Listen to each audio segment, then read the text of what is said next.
Welcome back to Movie Recaps. Today I will show you a sci-fi, romance, drama film from 2016, titled Passengers. Spoilers ahead. Watch out and take care. The interstellar spaceship Avalon can be seen traveling through space, headed to a colonized world called Homestead 2. All of its quarters are empty, the vessel is on autopilot. The 258 crew members as well as the 5,000 passengers are in hibernation. Suddenly, the ship passes through an asteroid belt that's weakening its shields.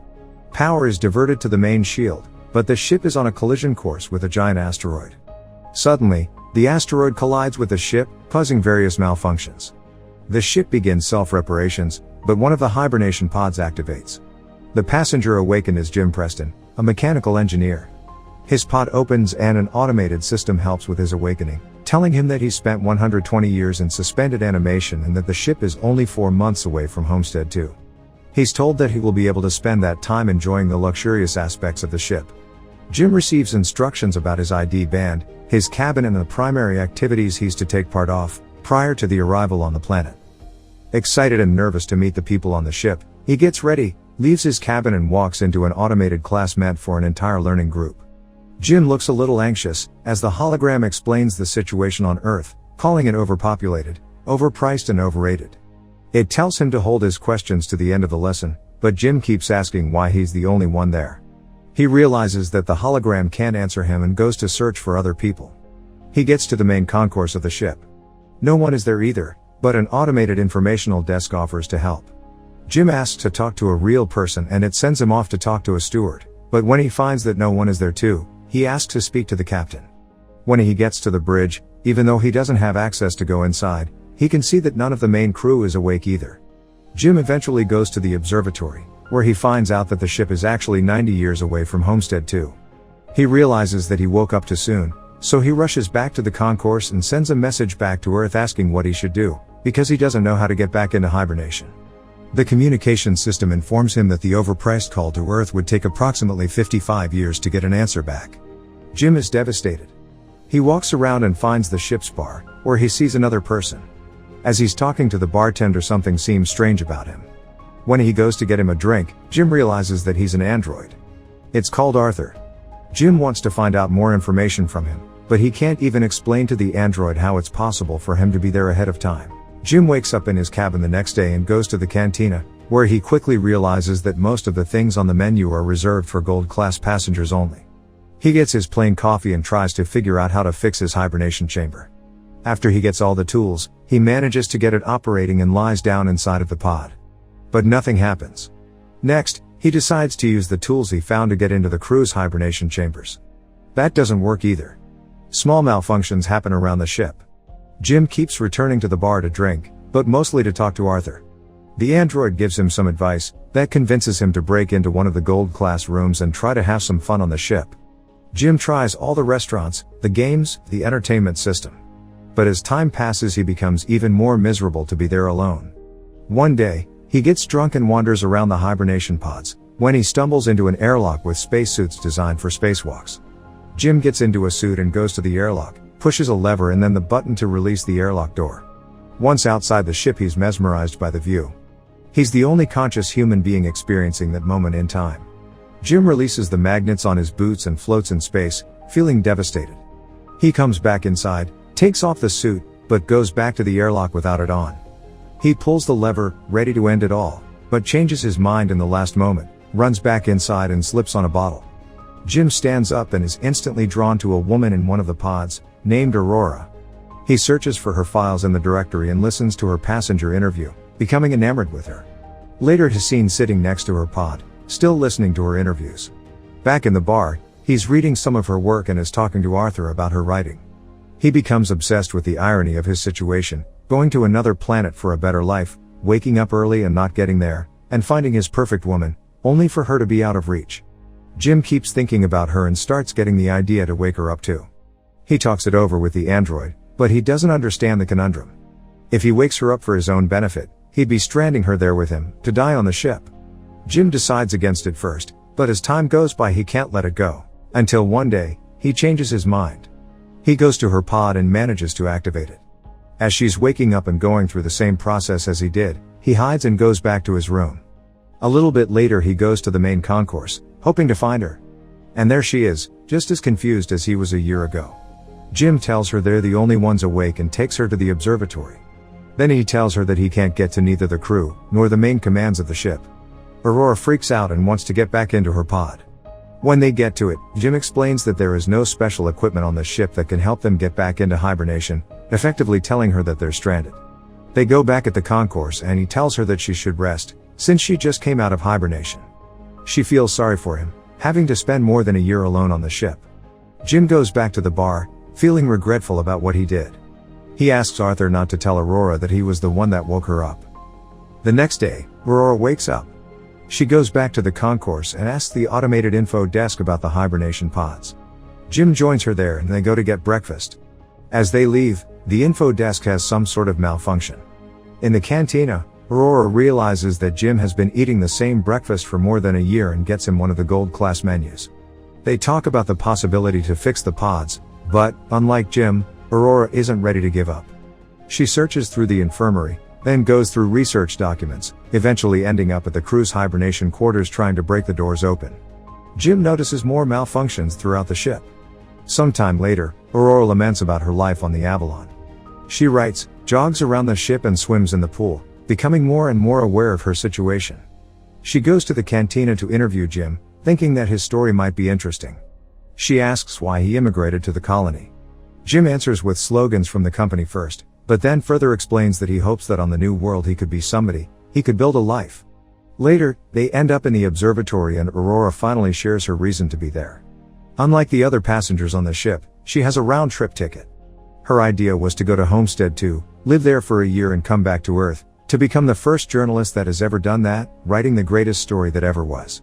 Aurora slowly gives up on finding a way to fix their current predicament and Jim figures out a way to cheer her up. He takes her dancing, to the cinema, and to the basketball court. Lastly, he takes her to the bar to meet Arthur. She relaxes for a bit, until she remembers their situation. Jim is left alone with the android, feeling awful about what he's done to her. The next moment he's seen tinkering with something and in the other Aurora walks into the observatory to find a miniature of the Chrysler building he made for her. Sometime later, they go on a date at the bar. They have dinner and share stories about their lives. She tells him that her father died when she was a teenager. After the dinner, Jim takes Aurora to the airlock and they get into the spacesuits. They go out for a spacewalk together. Jim finally has someone to share that magnificent experience with. Jim switches off the magnets on their boots and they float together in space. They come back inside and immediately kiss, retreat to his cabin and sleep together. Soon after, they start living like a couple. Aurora moves into his cabin and writes about her life on the ship. They jog together, eat together, sleep together. Jim explores the ship further and finds the hydroponics bay. He brings Aurora flowers. One day the ship passes by a red giant and they go to the observatory to see it. It's Aurora's birthday, so later that night they celebrate it in one of the many restaurants on the ship and then the bar. Jim goes to the washroom and prepares the ring he made for Aurora, while she stays in the bar chatting with Arthur. The android tells Aurora that Jim woke her up intentionally, unaware that he was still to keep that a secret. Suddenly, Jim comes back and she confronts him in absolute disbelief. She runs away furious and panicked. Jim comes back to his cabin to find all her things gone.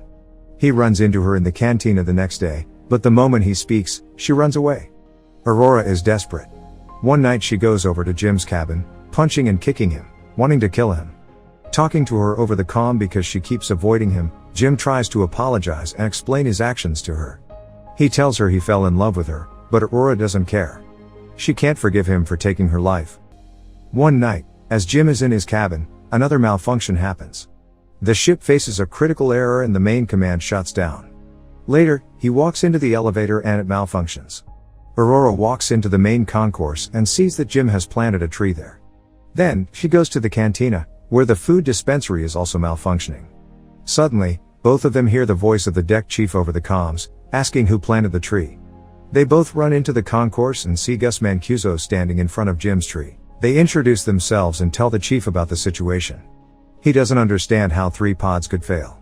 Mancuso takes them to the bridge and he discovers that there is something wrong with the ship, but the information on the systems has to be checked manually. When they leave the bridge, a robot almost falls on their heads and the two of them tell Mancuso that malfunctions have been happening all over the ship more frequently. He says that shouldn't happen, as he shows them how to collect the data. Mancuso checks on the pods, when Jim joins him there. He's figured out what happened with Aurora's pod. The deck chief finds what Jim did to be terrible. Later, he's at the bridge checking the collected data, when Aurora joins him. They talk about what happened with her pod, but he tells her that he can't do anything about it. Jim walks in with the 16th broken robot. Mancuso feels the hibernation sickness, so he goes to rest, but as he walks out, he coughs out blood. That night, Aurora can't sleep, so she goes for a swim. Suddenly there's gravity loss throughout the ship and she starts drowning as the water from the pool moves with her. The gravity drive resets and she barely makes it out alive. They both run into each other going to find Mancuso. The three of them are back at the bridge, slowly discovering what has been going on with the ship. Mancuso figures out that something happened 2 years ago, taking out a major system. They need to find and fix what has caused the failure, because the entire ship is trying to pick up the slack. If they don't fix it, the entire vessel will be stranded. They go to find the problem, but Mancuso faints, so Jim and Aurora take him to the infirmary. He's dying and there are no treatments that can stop it or prolong the time he has left. Sometime later, the three of them meet in the observatory and Mancuso gives Jim his ID bracelet, tells them to fix the ship and immediately perishes. Suddenly, the lights change to an alarming red and the ship starts shaking. Jim tells Aurora that he needs her help, and they run toward engineering, but there's another failure in the gravity drive. And immediately another one that afflicts Arthur as well. Jim deactivates him. They finally arrive in engineering and start looking for the problem. They find it in the power plant and as they open the hatch, Aurora gets sucked in. The asteroid has caused a breach in the hull in that area. Jim gets sucked in too, but he holds onto the hatch, as it keeps closing on him. Eventually he gets sucked in too, but they quickly manage to seal the breach. Instantly after fixing that problem, Jim realizes that there is more than one breach in the hull. The two of them follow the trajectory of the meteor and find that it has hit the reactor control computer. Jim thinks he can find replacement parts for it. They find the part and change it, but the process of venting the reactor still fails. They do it manually, but it fails again. Jim figures out that he needs to open the vent door from outside of the ship, so they can cool the reactor down. Both of them go to the airlock and as he's getting ready to go out, he gives Aurora Mancuso's bracelet, because he might not come back. She helps him with the suit and as he walks into the airlock she tells him to come back because she can't live on the ship without him. Aurora goes back to the reactor, where the temperature has hit critical heights. A bolt from the reactor propels into her arm, as Jim is getting closer to the vent from the outside and sees the door. The temperature rises in the reactor room, while he is trying to bypass the vent door to open it. He soon realizes that he'll have to manually hold the door open so the reactor can vent and he tells Aurora. She doesn't like the plan, but he goes ahead with it and tells her to vent the reactor. She doesn't want him to die and they argue, but he tells her that they have to save the other people and she vents the reactor. The process is successful, but the fumes from the reactor push Jim away and break his tether. The pressure in his suit is dropping too. He tells Aurora what happened and she moves as fast as she can to get to another suit and bring him in. He apologizes to her again. She puts on a suit and flies out to get him, but her tether is too short. She's pulled back, but suddenly grabs onto his tether and manages to pull him in. Aurora drags Jim into the infirmary, only to find out that he's already dead.